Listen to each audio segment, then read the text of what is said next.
Тапқыр әке. Бала күнімде беймаза болдым.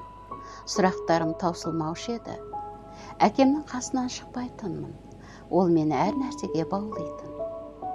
Әкем үнемі үйдің тірлігіне «Мынаны көрсетейін бе?» немесе «Сен мұндайды көріп пең?» деген сөздермен еліттіретін. Есімде қалғаны. Ауланы жинастыру қажет еді. Әкем қасыма келді де «Сен судың күн астында буға айналғанын көріп пең?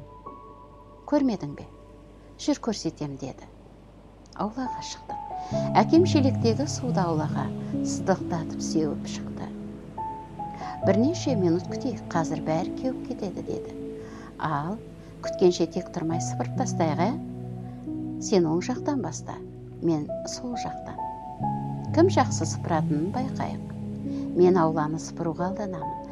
Әкемнен артық сыпырсам деп барымды салам. Сыпырып болғанда әкем, көрдің бе, су жоқ болып кетті, аула кеуіпті» деді. Айналама қарасам, расында аула кеуіп қапты. Бірде әкем екеуміздің қасымызға келді. «Аналарының саңырауқұлақты тіс щеткасымен тазалаған көрдіңдер ме?» Біз басымызды шайқадық. Әп-сәтте «Ал, сендер қалай тазалайтындарыңды көріп жіберелік» деген әкемнің бастамасынан соң жарыса жұмысқа жегілдік.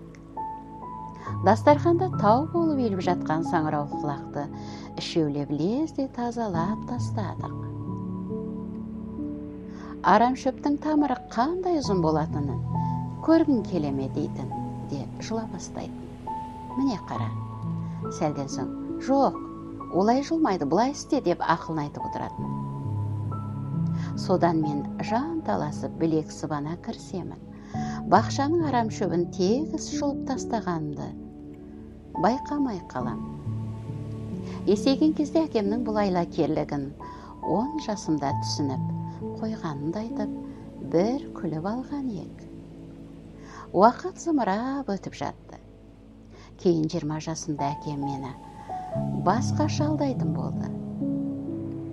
«Ал, сен өміріңде қыз әкесіне дүкеннен барып квас әкелгенін көрдің бе?»